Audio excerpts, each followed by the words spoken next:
So the first question asks for us to differentiate f of x equals arcsine x plus 2 root 1 minus x squared. That's part A. So we first want to get arcsine x, which is 1 over root 1 minus x squared, plus it would be 2 times 1 half, so I just put that into 1. I just simplify that into 1. 1 minus x squared to the negative 1 half times negative 2x, which would be, when you just simplify that out, you get 1 minus 2x over root 1 minus x squared. And the second part is find the coordinates of the point on the graph of y equals f of x in negative 1 to 1, where the gradient of the tangent of the curve is 0. Set 1 minus 2x equals 0 here, and you get x equals 1 half, and that would be the gradient, the slope of the gradient, or the gradient of the tangent. Next we have part 7, which is a helicopter is moving vertically upwards at the speed of 10 meters per second. The helicopter is 80 meters directly above the point Q, which is situated on the ground level. The helicopter is observed from the point P, which is also at ground level, and PQ equals 40 meters. The information is represented in the diagram below. So it looks like that. So the part A asks to find, show that the rate of change of HPQ is 0.16 radians per second. So HPQ is the angle.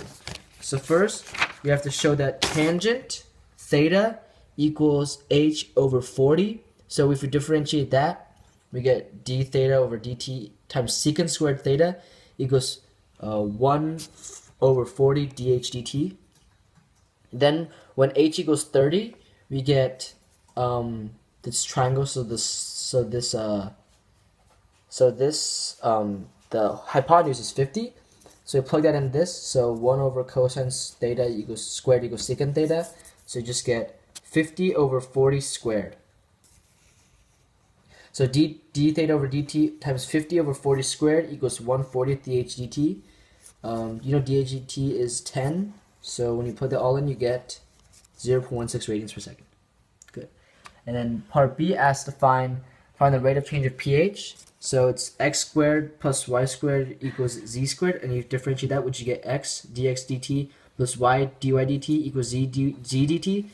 Since x is constant at 40 and it doesn't actually change, so that's 0, plus 30 times 10, it's the height is 30 and it's moving up at 10, equals 50. We already established that the hypotenuse is 50, so it's 300 equals 50 dz dt, which would mean dz dt, the hypotenuse is changing at 6 meters per second.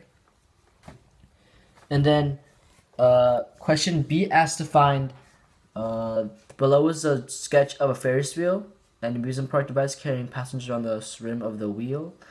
And the circular Ferris wheel has a radius of 10 meters and is revolving at a rate of 3 radians per minute.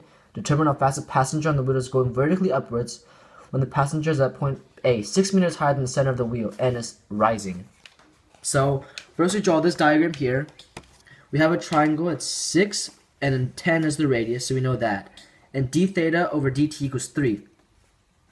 So you know that sine theta equals 3 over 5? That means cosine theta would have to be 4 over 5, because we know from the Pythagorean triples or whatever that it's 3, 4, 5 triangle, which would be just 6, 8, 10, same thing.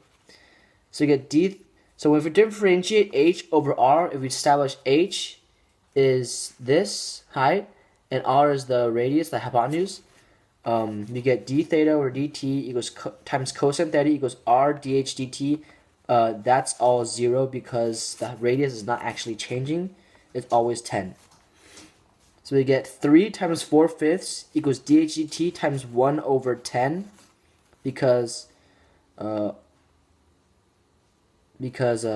r is 10 and r is 10 and that's r squared down there, so it just goes to 1/10. And then dh dt is rising at 24 meters per minute. All right. And then part B is a little trickier. The operator of the Ferris wheel stands directly below the center such that the bottom of the Ferris wheel is level with its island. As he watches the passenger's line of sight makes an angle A with the horizontal, find the rate of change of A at point A. So we get here that we draw this diagram here. A is this, and when we approach this kind of problem, we want to establish A in terms of what we already know, what's given in the problem. So we know that it's revolving at 3 radians per minute. The theta here is. So, because of this, we want to try to find in terms of theta, find A in terms of theta. So we find this obtuse, this angle is obtuse, isosceles triangle.